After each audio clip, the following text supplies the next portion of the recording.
war which was called Operation Desert Storm, Operation Desert Storm इसलिए तूफान की तरह इसको यूज़ करें. इट वॉज ओवरवेलमिंगली अमेरिकन ये आइडिया था. An American general Norman Schwarzkopf led the UN कोalition.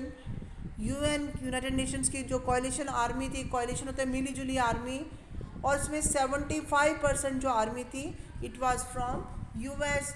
और जो इराक के जो प्रेसिडेंट थे उस time Saddam Hussain had promised the mother of all battle.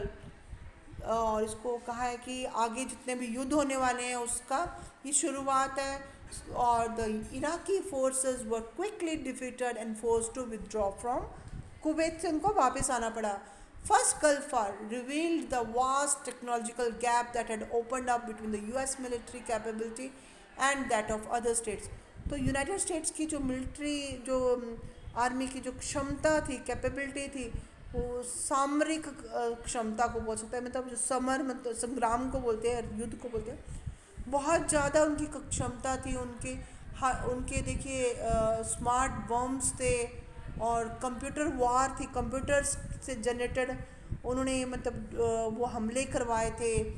Wide spread television coverage, और ये एक तरह से उसको कवरेज दी गई थी पूरी.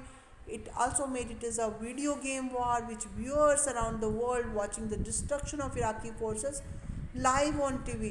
मतलब लोग देख रहे थे पूरे विश्व से जो आर्मी, जो इराक की आर्मी हार रही थी. Incredibly, the US may actually have made a profit from the war. उन्होंने नेचुरली देख रहे हो तो आप, जो US was a winner, और US received more money from countries like Germany, Japan and Saudi Arabia that it had spent on the war. तो एक डिप्लोमेटिक वे था इनका. इन्होंने क्या किया, ज़्यादा पैसा कमा लिया था जितनी पैसा उस वार में स्पेंट नहीं किया था, खर्चा नहीं था, और दूसरी कंट्रीज़ को अपने साथ मिला करके और उनसे उन्होंने पैसा भी लिया था, मनी ली थी. और उसके बाद आप देख रहे हो क्लिंटन ईयर्स के बारे में पढ़ रहे हो. जॉर्ज बुश जो था, ये वार जो था, लड़ाई थी, इसके जीतने के बावजूद जो जॉर्ज बुश था वो इलेक्शंस हार गए थे, यूएस प्रेसिडेंशियल इलेक्शन ऑफ 1992. और यहाँ पर अब क्लिंटन, जो विलियम जेफरसन या बिल क्लिंटन बोलते हैं उनको, जो डेमोक्रेटिक पार्टी के थे, वो जीते थे प्रेसिडेंशियल इलेक्शन. और उसका जो कैंपेनिंग थी, चुनाव का जो प्रचार प्रसार को कर रहा था, वो that was on domestic front, घरेलू, मतलब जो उसके मतलब अमेरिका में क्या हो रहा है उसके बारे में ज़्यादा फोकस थी, rather than on foreign policy issues. बाहर की जो विदेशी नीतियों से उसको ज़्यादा मतलब नहीं था. ही वॉन अगेन इन, देखिए आप वो फिर से 1996 में फिर से वो इलेक्शन चुनाव जीत के और 8 इयर्स प्रेसिडेंट रहे वो वहाँ के. और क्लिंटन के जो टाइम था, it was scene US had withdrawn from its, जो बाहरी के जो जो अफेयर्स थे, एक्सटर्नल अफेयर्स, उनसे उन्होंने नाता तोड़ लिया था, और इंटरनल अफेयर्स, अंदरूनी मामले जो थे यूनाइटेड स्टेट्स के, उन पर ज़्यादा फोकस करना शुरू कर दिया था. एंड वर्ल्ड पॉलिटिक्स जो थी, जो उसमें थोड़ा सा इंटरफेरेंस उनकी कम थी. Clinton government tended to focus on soft issues like democracy promotion, ज़्यादा से ज़्यादा यूनाइटेड स्टेट्स को डेमोक्रेटिक बनाया जाए. क्लाइमेट चेंज के जितने भी मामले हैं, जो जलवायु परिवर्तन, और वर्ल्ड ट्रेड, मतलब जो व्यापार, जो अमेरिका जो कंट्रोल करता है वर्ल्ड ट्रेड को, उस पर ज़्यादा फोकस किया था. और soft politics rather than hard जो पॉलिटिक्स थी, मिलिट्री पावर और सिक्योरिटी पर, उस पर फोकस उनका कम हो गया था. Nevertheless, the US on occasions did show its readiness to use military power even during the Clinton years. और US जो यूनाइटेड स्टेट्स, वो अपनी आर्मी, जो स्ट्रॉन्ग आर्मी को वापस शो कर रहा था. सबसे इम्पॉर्टेंट एपिसोड जो एक घटना हुई थी 1999 में हुई थी, और ये कहाँ पर हुई थी, in response to Yugoslavian actions against a predominantly Albanian population in the province of Kosovo. Kosovo एक क्षेत्र है और वहाँ पर अल्बेनियन पॉपुलेशन ज़्यादा थी. तो यूगोस्लाविया ने उसके अगेंस्ट एक्शन लिया था। और जो एयरफोर्स थी नाटो कंट्रीज़ की, North Atlantic Treaty Organization, NATO एक संधि है जिसमें कि ये कुछ कंट्रीज़ जो उन्होंने एक साथ मिल करके एक लीग टाइप की बनाई थी। और यहाँ पर जो इनकी एयरफोर्स थी that war led by US, उसके जो हेड थे दैट यूएस था हेड। और उन्होंने बॉम्बार्डमेंट की, बम्स की वर्षा की और around Yugoslavia for a well over 2 months, 2 महीने तक किया था, forcing the downfall of the government of Slobodan Milosevic and the stationing of NATO. और कोसोवो जो जगह थी वहाँ पर नाटो फोर्सेस, नाटो की आर्मियों की आर्मी स्टेशन कर दी गई। तो इस तरह से it shows that US is dominating the world politics. Next एक और देख रहे हैं आप, US military action during the Clinton years was in response to the bombing of the US embassies in, embassy होती है जहाँ पर राजदूत रहते हैं, और वहाँ पर जैसे इंडिया में जो दूसरे देश हैं पाकिस्तान, सऊदी अरब, और वहाँ पर उनके जो एक राजदूत जो होता है वो दिल्ली देयर। तो वहाँ पर जो यूएस एम्बेसी थी नैरोबी में, केन्या और दर इस्लाम में और तंजानिया में, उनमें बॉम्बार्डिंग की गई। 1998 की बात है ये। और दीज बॉम्बिंग वर अट्रीब्यूटेड, ये अल-कायदा जो ग्रुप है, मुस्लिम टेररिस्ट ग्रुप, इसने की थी। A terrorist organization strongly influenced by extremist Islamic ideas, Islamic जो इनके बिल्कुल कट्टरपंथी विचारधारा के, जो अल-कायदा जो मुस्लिम ग्रुप है और इस्लामिक आइडियाज़ को मानता है, वो कट्टरपंथी विचारधारा का है।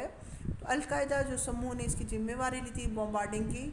With in a few days of this bombing President Clinton ordered Operation infinite.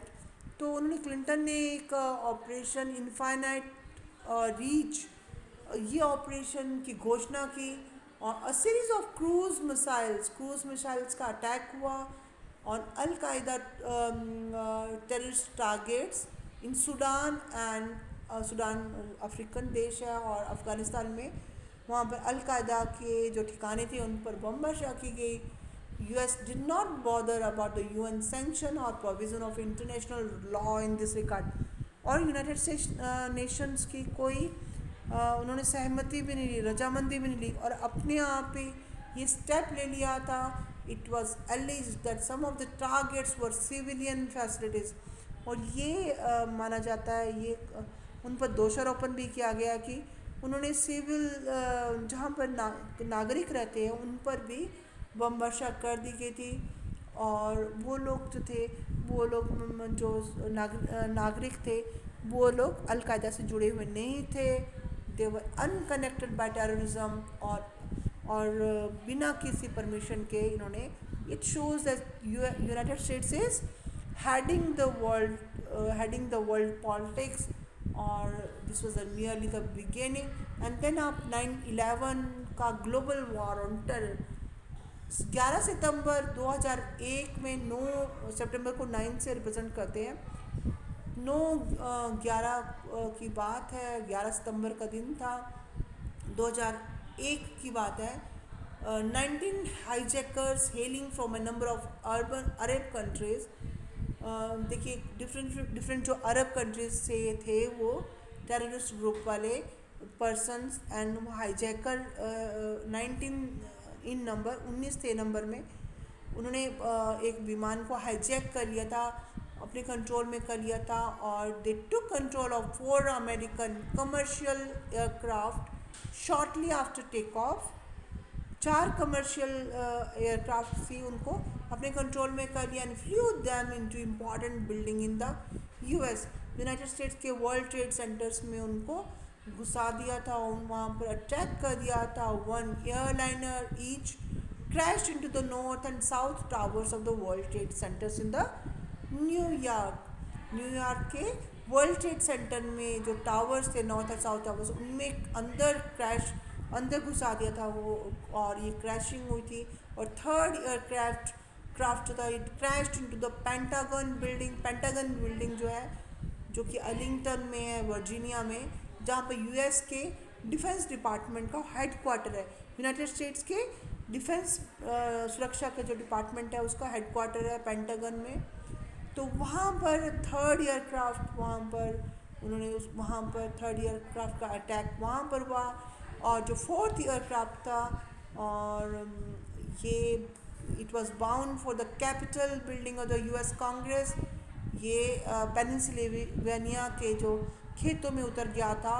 ये अटैक को कहते हैं 9/11 का अटैक कहते हैं इन अमेरिका। यहाँ पर मंथ जो है पहले आता है अमेरिकन डेट में, और देन कम्स द डेट, और 9/11 के दिन था। और ये it was very devastating, it was very terrorism, और ये बहुत ज़्यादा टेरर इफेक्ट क्रिएट किया था। These attacks they killed nearly 3000 person, 3000 लोग मारे गए थे। और in terms of their shocking effects on America, they have been compared to the British burning of Washington DC in 1814।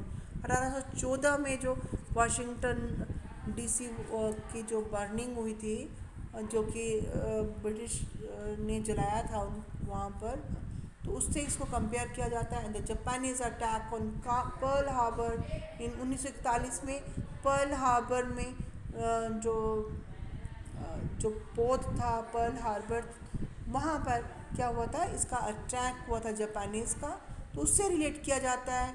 और in terms of loss of life 9/11 was the most devastating, because यहाँ पर देखिए the US response, United States का response was swift and ferocious. इसका कैसे response दिया था, that will study later on.